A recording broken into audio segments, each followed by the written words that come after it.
Ravioli, ravioli, I'm ready to give a lot of head pats to this dragon loli. Hello everyone, Sobroni of GNA Reviews here, bringing you a servant spotlight for the undisputed cutest Liz of them all, Dragon Liz. We'll be examining her stats and skills, as well as going over pointers on how to utilize her effectively, and an overall grade comparing her to how she stacks up to the other 4-star servants. So if you're ready for a very nice treat from Lasango this Halloween, make sure to hit that like button, subscribe, and ring my bell so you can catch all of these spotlight videos as they go up, and you can help out the channel. Also, I want to give a special shout out to our Patreon. We're in the middle of revamping it completely and adding a lot of new content like behind the scenes clips, exclusive channel access, and even spicier stuff like our members only Dojin Dungeon podcast, where we read and review dojins that you guys recommend to us. So if any of that catches your attention, you can join our Patreon or become a channel member today for as little as $2 and get access to all those sweet perks. And big thanks to everyone who's already supporting us. But with that said, let's move on to Liz's stats. Liz has a max HP of 11,055 and a max attack of 9,639. Her HP is on the low end for an SR servant, but she does have a decent attack stat. When it comes to her command cards, Liz has 4 hits on her quick card, 3 hits on her arts, 3 hits on her buster, and 5 hits on her extra card. She has an NP gain rate of 0.77% and a star rate of 20%. Her star generating is very strong due to her high hit counts, and her NP gain is good as well despite only having 1 arts card, mostly due to her really high NP gain rate. Overall, Liz has a strong offensive stat spread, with most of her strength in raw attack power and crit star generating. Taking a look at her skills, Liz's first skill is Warcry Mount Liang, rank EX. This skill increases the party's attack for 3 turns between 10 and 20%. It also increases the crit damage of all lawful alignment allies for 3 turns between 10 and 20%, the NP damage of all neutral alignment allies for 3 turns also between 10 and 20%, and the NP gain rate of all chaotic aligned allies for 3 turns, again between 10 and 20%. It also grants the party the Mount Liang trait for 3 turns, and increases Liz's own star absorb for 1 turn between 300 and 500%, all of those effects depending on level. Her second skill is Enormous Banquet, Mount Liang, rank EX. This skill charges the NP gauge of all Mount Liang allies between 10 and 20%, and increases their max HP for 3 turns between 1,000 and 2,000, both effects depending on level. However, it does come with the demerit of lowering the debuff resistance of all Mount Liang allies by 20% for 3 turns. And finally, Liz's last skill is Coat of the Minute Star, rank C. This skill increases her own buster and quick card effectiveness for 3 turns, as well as her crit damage for 3 turns, all of these effects between 20 and 30%, and all of these effects depending on level. For her passives, Dragon Liz has Independent Action, rank B+,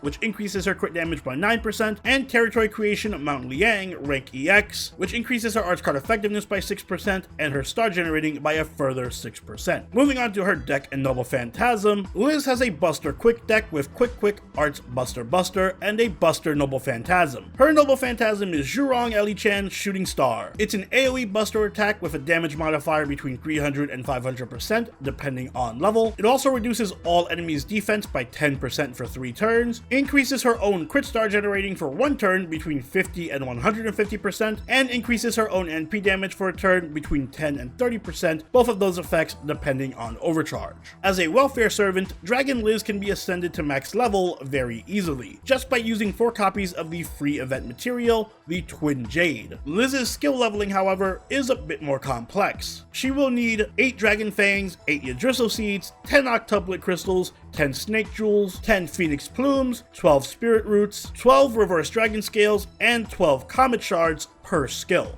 It's Halloween, and you know what that means. Liz is back with a brand new iteration to terrorize your Chaldea. Now, whether you consider being dominated by Liz every year to be a trick or a treat is up to the individual. But one thing I think most of the player base will agree on is that Dragon Liz is a much welcomed addition to our welfare roster. Not only does she have an adorable and unique design, but Dragon Liz also has the distinction of being our first free Pretender class servant, which is a highly exclusive class. As a Pretender, Dragon Liz has pseudo class advantage over all of the knight classes, including lancers, sabers, and archers, which is definitely something that can come in handy for an offensive servant. And with her strong attack stat and star generating, make no mistake, Dragon Liz is very much an offensive servant. Liz also has some good firepower in her skill set to help complement those stats. Warcry is a party-wide charisma-like buff that grants different effects depending on your allies' alignment. For lawful allies, it buffs their crit damage, neutral allies get an NP damage damage buff, and chaotic allies receive a buff to their NP gain rate. On top of that, it also gives all allies the Mountain Liang trait, and it buffs Liz's Star Absorb for 1 turn. Okay, so that's a mouthful of a skill, but essentially it's a charisma with variable benefits. 20% attack up for the party is always a good bump to DPS, and it is the baseline for a decent attack buff. The other 3 buffs vary a lot in quality. NP damage is the best by far, so neutral allies will gain a 3-turn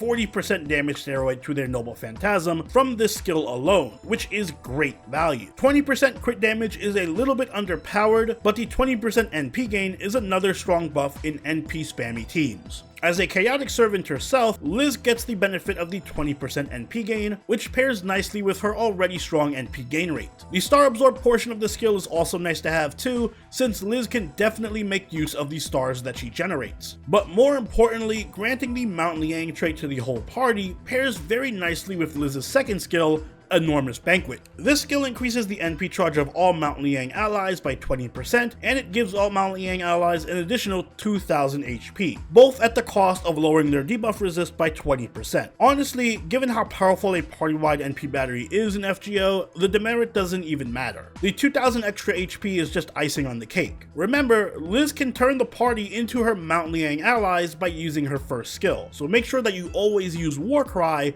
before Banquet. And Liz's final skill is Coat of the Minute Star, which is a self-steroid that buffs her quick and buster cards by 30%, as well as her crit damage. As I mentioned earlier, Dragon Liz can make a lot of stars, and her first skill really helps with her crit consistency, so the crit buff has good synergy with the rest of her kit. That said, 30% is on the low end for a crit buff, so don't expect Liz to be Emiya or Van Gogh. The far better buff is that 30% card buff to quick and buster, which comprises most of her deck. This helps give her a little bit of extra damage on her Noble Phantasm, especially when paired with her charisma, and it also further helps with her star generating. As usual, level her NP charge skill first, followed by the charisma for the additional NP gain, and then Liz's card buff last. For append skills, take mana loading, followed by skill reloading, and then crit damage.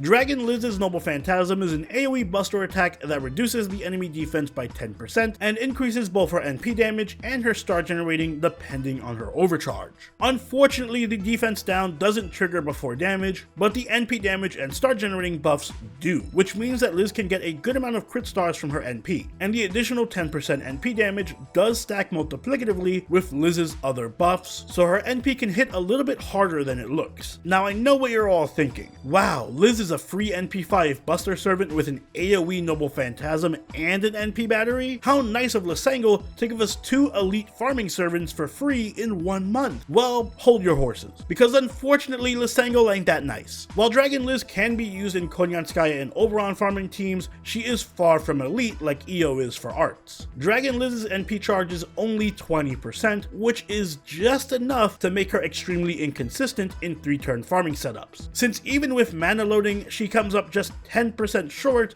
of a free turn 1 NP. Now if you're a whale and you happen to have a max limit broken K-scope, then Liz becomes much more viable as a farmer, but even then only in very specific teams and situations. Suffice it to say that Dragon Liz ain't the best farmer. There are far better options even for free-to-play players like Caster Ku. However, that doesn't make Dragon Liz bad. She is still quite the capable servant. Her strength lies in her flexibility. Dragon Liz has a lot of strong party-wide buffs, including an NP battery and a massive NP damage steroid for neutral aligned servants. And her buffs are all card neutral, so she can technically be used in any team. So if you're lacking in top tier supports, Liz can be a good addition to any team as a sub DPS. Speaking of which, her damage output is very good. She is a free NP5 that has a plethora of strong buffs in her kit, and she also has class advantage against a wide range of servants. Not to mention she has excellent star generating, so she can provide a lot to teams both in terms of damage and utility. And while her NP is strong,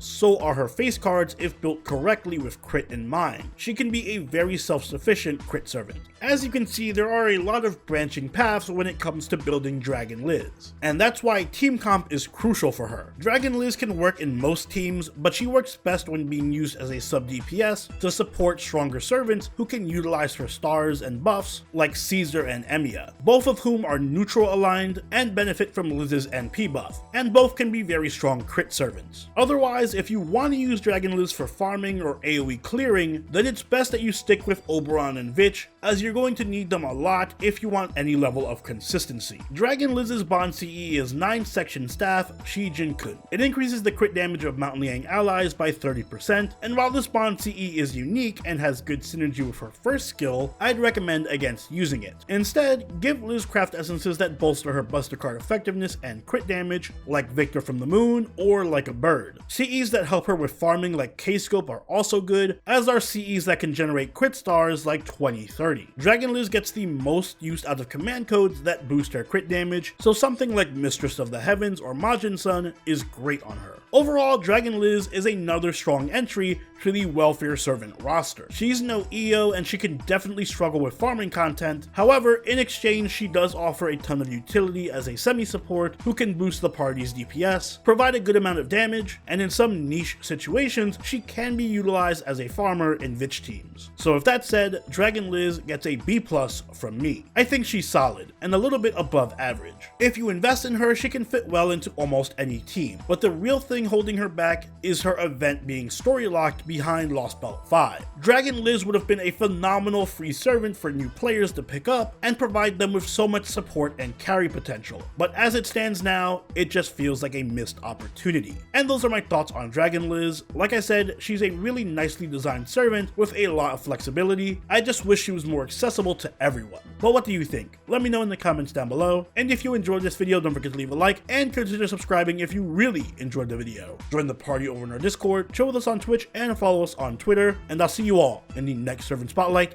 Soberoni out. Later.